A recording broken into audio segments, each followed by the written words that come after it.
काही वर्तमानपत्रामध्ये इंदिरा गांधी पार्क स्टेडियमच्या कराराबाबत एक बातमी आलेली आहे. त्या संबंधाने मी हा खुलासा करू इच्छितो. साधारणतः इंदिरा गांधी पार्क स्टेडियम हे आपल्याकडचं जुनं स्टेडियम आहे सोलापूर शहरामधलं. त्यामध्ये काही गेल्या स्मार्ट सिटीच्या ह्या प्रोजेक्टमध्ये बरेचसे कामं पण करण्यात आले आणि हे स्टेडियम मेंटेन करत असताना साधारणतः दरवर्षी आम्हाला जवळ कोटभर रुपये खर्च महापालिका प्रशासनाला येत होता आणि त्याच्यामध्ये त्याला लागणारं जे स्किल्ड मॅनपॉवर वगैरे आहे ते सुद्धा आमच्याकडं कमी होतं.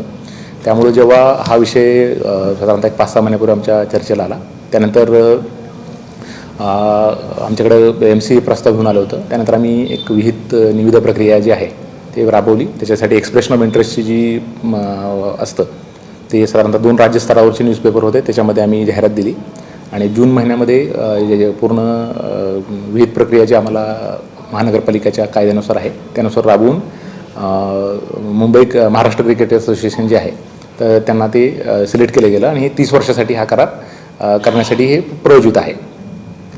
परंतु हे स्टेडियम साधारणतः हा स्टेडियमचा वर्षाचा जो खर्च जवळजवळ 1 कोटीच्या आसपास खर्च येत होता आणि त्यातून येणारी इन्कम साधारणतः 10 ते 15 लाखाच्या दरम्यान येत होतं. पण त्यामुळं आणि त्याच्यात मुद्दा असा होता की ऑफिशियली MCकडे हे स्टेडियम नसल्यामुळं तिथं वेगळ्या मॅचेस भरवण्याला सुद्धा अडचण येत होती. त्यामुळं मग त्यांनी आम्ही ही विहित प्रक्रिया करून प्रक्रिया केली आणि त्यानंतर पुढचा टप्पा असतो की आपल्याला त्यांना हँडओव्हर करणे आणि त्याचा नोंदणीकृत करारनामा करणे. तर साधारणतः दर महिन्याला जवळजवळ 7 ते 8 लाखाचा खर्च येत होता. त्यामुळं आम्ही तात्पुरत्या स्वरूपात त्यांना ताबा साधारणतः सप्टेंबर महिन्यामध्ये दिला.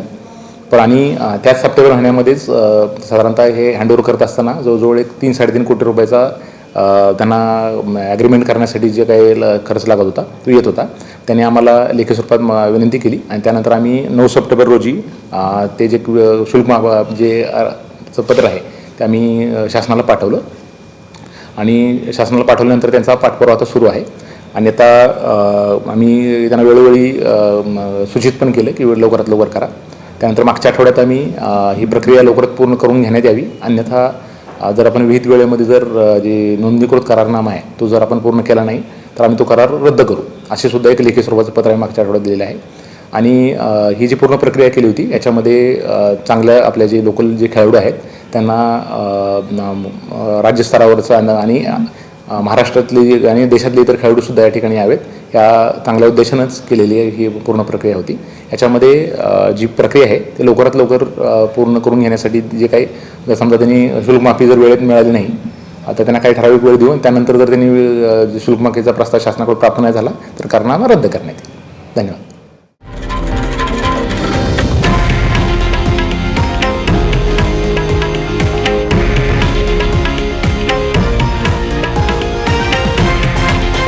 हे आहे देशातील नंबर 1 न्यूज नेटवर्क आणि आपण पाहत आहात TV9 मराठी, एकमेव.